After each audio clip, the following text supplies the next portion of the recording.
The death of Sammy Yateen on Wednesday, July 27th, 2013, is a tragedy that has profoundly affected this city. Whenever police take a life, tough questions must be asked and answered. There can be no legitimacy without accountability. We are seeing the process of accountability unfolding. As I am sure you can understand, I cannot discuss the verdict until the legal process is complete. What I can do is explain how the Toronto Police Service, as a result of this tragedy, has examined in the smallest detail, with the assistance of distinguished outside experts, the way in which we as a force, the way in which we use force, the way in which we respond to people in crisis, our procedures, our training, our supervision, and the tools we provide our officers, with the goal of no death, no injuries. The power police officers have come with enormous responsibility to use it wisely. In return, officers are entitled to the best training, supervision, and equipment. I promise today that while I believe we have made significant strides with implementing the recommendations of the Akibuchi report and recent inquiries, we have only begun. We will continue to score the world for ideas, programs, approaches, and techniques that can provide additional protection for those in need. We, along with those who work with the mental health community, have much work to do to provide greater supports, care and facilities for those in crisis, so they get the help they need when they need it. A society that fails to provide those supports fails in its responsibility to care for those who may be unable to care for themselves. This is enormously important work. I promise my full support, along with the full support of the Toronto Police Service, to work with government, the mental health community, and whoever else can help to ensure that those in crisis get the assistance they need. They deserve nothing less. I'll take some questions. Chief Saunders, how does this case affect the general issue of public trust in policing, especially that now we do have a conviction? Well, public trust is something that we always do take serious as law enforcement. You know, the trial speaks for itself. The case is over. He was put before a jury, and we have to wait until the whole process is done. There's still quite a bit of time ahead of us before this issue is dealt with. Chief, you say that you can't comment on the verdict, but your comments make it sound as though you believe something went wrong that night in terms of training, in terms of Constable Forcillo's actions. Can you speak to that? No, that's not what I said, and that's not what I've inferred. What I'm saying is, we as a police service, one of the things that we have to do is we need to look at how do we respond to people in crisis. And that's something that we've been taking quite seriously over the years. But over the past couple of years, we've been really aggressive with looking at some of the things that we have to do. I just came back from a seminar, and it was on how to reintegrate the judicial system dealing with people in crisis. There needs to be a government of whole in order to do this properly. We do over 23,000 calls a year, just in the city of Toronto alone. And what we need to look at is what other agencies can assist us so that we can have better solutions. I've looked at working with other agencies so that we can have stronger partnerships to help solve these situations in a much better manner. I've looked at introducing other levels of force, the training. We've added another full day dedicated to training on people in crisis, and looking at what tools we need to implement. So we've got coming up the soccer rounds that are going to be coming up very shortly, and I hope that when we utilize all of these things, we will have a better outcome whenever we deal with our people in crisis. What's the future of Constable James Forcillo in terms of his employment in the immediate future? Right now, he is working in an administrative capacity. What happens tomorrow, the day after, the day after? Well, what generally happens, what will happen is he will be suspended. This time, he was suspended originally and we revoked, and this time they'll be suspended because of the fact that he's found guilty, and we'll wait to see what the sentencing outcomes are and go from there. Suspended with or without pay? Under bylaw, it's suspended with pay. Chief, did Sammy Yateen be denied that day? Listen, this has been something, as I said, it happened in 2013, and I think one of the things from law enforcement that we need to do is we need to look at our training a lot better. We need to look at better solutions, and the go forward is exactly that. That is what we've done, and that's what we will continue to do. So I'm not going to go back in time. I'm going forward in time, and I'm hoping that that's the way we all are. We are going forward in time to see what we can do to reduce any harm to anybody that we deal with when there's a person in crisis. So Chief, what does that exactly mean? You said you're looking forward to ways in which dealing with people in crisis, specifically, tangibly, what does that mean?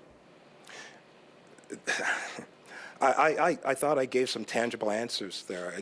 What would you like me to expand on? I spoke about the SOC rounds, less lethal force. I spoke about the training as it incorporates de-escalation and its importance and how to factor that into some of the decision-making processes when dealing with people in crisis. I spoke about dealing with a multi-agency approach, and I've put quite a few tangible things on the table that we have done.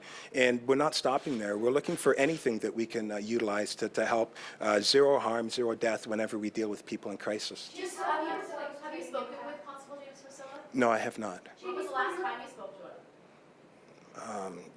It would be a long time. Chief, you were asking a little bit about the public trust in policing in light of this verdict. What about the morale of police officers? I've had a lot of police officers telling me already since hearing that a verdict had come down and then that he was found guilty of a charge, saying it's a sad day for us officers because this officer didn't go to work that day intending or planning on shooting somebody, and here Canadian court has found him guilty of attempted murder. So officers, by and large, from what I've seen so far, are upset with this verdict. Are you worried about what it will do for morale? Listen, I don't think that there's any officer that wakes up and says, today I'm going to wind up in this situation.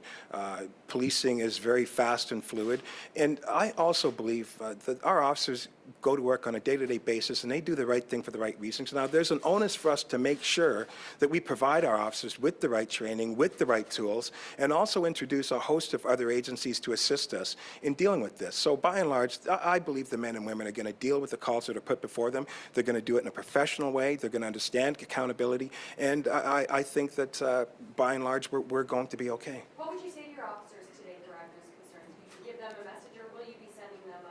Well, the message would be that they have our full support. They have command's full support if they're doing the right thing for the right reasons. And we also want to look at the training and to make sure that we've got it right. We are aggressively looking at ways to see what we can do to improve their skills and abilities so that we can have successful outcomes each and every time we do this, a multitude of times every single year. Chief Forcillo has a criminal conviction. His days as a Toronto police officer are over, correct? He doesn't have a conviction. He's being found guilty. So now we wait for the sentencing and then we move from there. There's a process. And then you've got, and then you asked me the question, let me finish the question. And that right now they're looking towards a stay and they're looking for appeals. So let's wait until the very end and then we can enter in that discussion. But this is far too premature in time to have that dialogue. What do you want to say with an appeal? Will you keep his job? Well, we see what the outcomes are of the appeal and then we'll go from there. What do you want to say to Sammy Ateen's family? Well, I'm not going to what if this to death. Pardon me? What would you like to say to Sammy Ateen's family? Well, you know, as a family, I'm sure that they have gone through quite a bit, and there are condolences offered before, and I'll offer those condolences again. Do you have any concerns about how the public will react today? I noticed more officers on the street, including some right here at the I still think this is one of the safest cities because we have good citizens, and I strongly believe that, well, we'll respond to anything that's put in front of us, but I strongly believe that the vast majority of citizens saw the judicial system at work and play out to where it is right now, and they'll be fine. Chief, the police union just talked today about how they're always receiving calls from members who are concerned about how this will impact the legitimacy of how they do their job. They're all concerned. What do you say to that? What do you say when you say legitimacy? That was their words, not mine, about the guilty verdict on the attempted murder charge. They're concerned about now.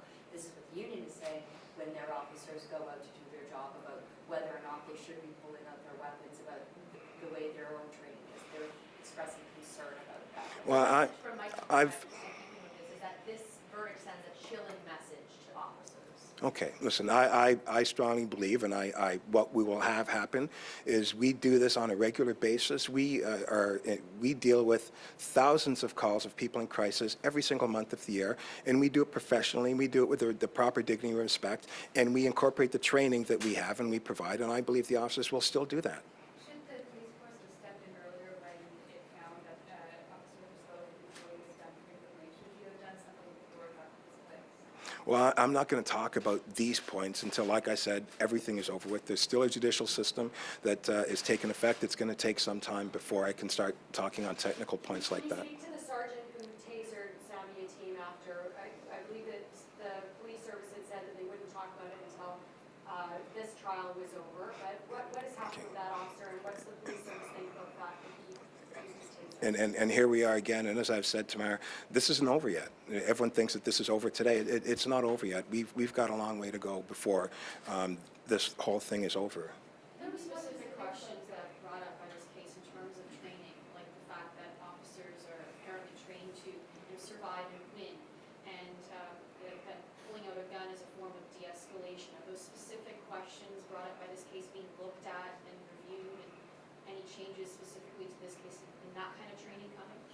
Well, I know that we are looking at, well, I'm not saying we're looking at, we are teaching the importance of de-escalation. We are teaching officers to be more aware of the environment that they're in and to look at that situation and look at it when we're dealing with people in crisis from a zero harm, no death perspective. So it is, de-escalation is something that is important. I really strongly believe that the implementation of the SOC round that we have out there is going to be another tool that will assist the officers, the frontline officers, an opportunity to create an environment where they can be a safe distance and start entering into de-escalation dialogues to resolve issues. The defense in this case largely argued that Constable Forcillo was just following his training. Are you concerned that your officers are now going to be second-guessing what they learned in their training when they're out there doing their job? Well, I can't comment on what the evidence was and what they said, but I can tell you that we have aggressively looked at our training.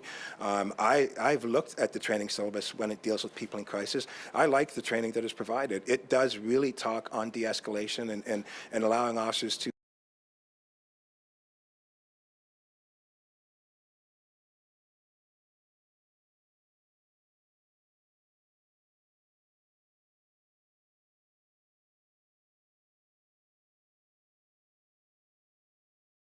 Will fall through the cracks with the training? I'm not going to get into that. If the training is fine, what can you say about what happened that night? Well, like I said, this case is still before the courts, so I'm not going to comment on that at this point in time. In terms of what's been raised here about public trust, what can you say to a public who has watched this court process unfold, has seen the evidence that's out there, and really wants to hear his police force either condone or condemn what happened that night? Well, I'm not going to talk about the trial itself because I've already said it 100 times. Until it is concluded, there's not a whole lot that I can say. When it comes to the public trust piece, that's something that we're aggressively working on. We look at the public trust factors right now and some of the issues, and we've got a day-to-day process that we have to do, making sure that each and every day our officers, when they're out in the streets, that they're treating people with the proper dignity and respect that should be provided, but also being professional in how they deal with the public on a day-to-day basis. And that's something that we take very seriously on a day-to-day basis. Are there any other officers that would be facing disciplinary action in this case? This trial is one element that has been looked at, and I'm not sure what you're asking. We're basically going to wait to see exactly what the final outcome of this trial is before we go any further on anything else. Has a Toronto police officer ever been convicted of attempted murder, do you know? I don't know. I don't think so, but I don't know. I would be guessing. Thank you very much. Okay, thank you.